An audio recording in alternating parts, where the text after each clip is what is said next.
Hi everybody, I'm Gary Herron. We're with Jalene Berger, the Allstate Insurance Agency here in Rio Rancho, and could talk a little about the Women in Leadership Luncheon coming up Wednesday, May 11th. And Jalene, you're involved with that. Tell us a little bit about the Women in Leadership Luncheon.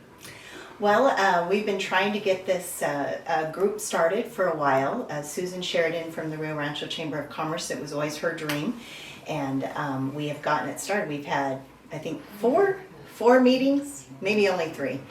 This will be our fourth. But we've got over 50 women that are attending each session, and we're sort of getting our bylaws together and making sure that our presentations are things that can help women own businesses. How long have you owned your Allstate agency? 37 years. Now you're a little older than 37. When you were a little girl, what was it you dreamed of being? Honestly, when I was a little girl, I either wanted to be an attorney or a Broadway star. Wow, well that apparently didn't work out. What have you learned along the way? What have been some of the rewards of owning your own business in Rio Rancho? Being, I don't want to say one of the few women, but certainly one of the successful women with their own business. Well, I really feel like I have a calling to serve the community, and we do that with a professional product. But as far as the business, there's always a struggle, but things have been really good. The community has supported me, and I do try to give back to the community as much as possible. What's the best advice you've ever gotten about having your own business? The best advice, get a good mentor. And what's your best advice to give to somebody thinking about that? Same thing? Probably the same thing. There's no sense on reinventing the wheel. There's a lot of really, really knowledgeable women out there, and they just want to share. How important is it as a business owner to give back to the community as you do with Haven House and with the Chamber? Talk a little bit about your roles with those entities. Well, as my career has developed, I had to get my business going and grow it.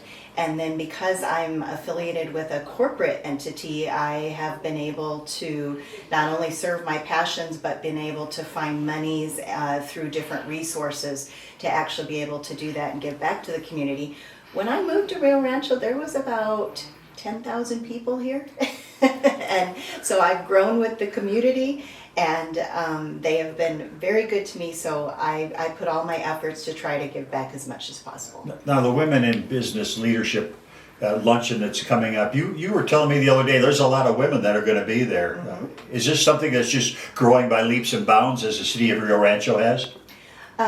Well, yes, I would say that it is, but I would say it's something that's long overdue because we just got it started.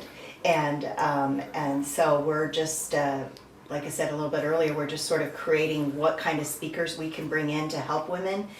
There's always time for networking. We've always got a couple of sponsors, and then we have speakers. And I believe this week we'll be talking a little bit.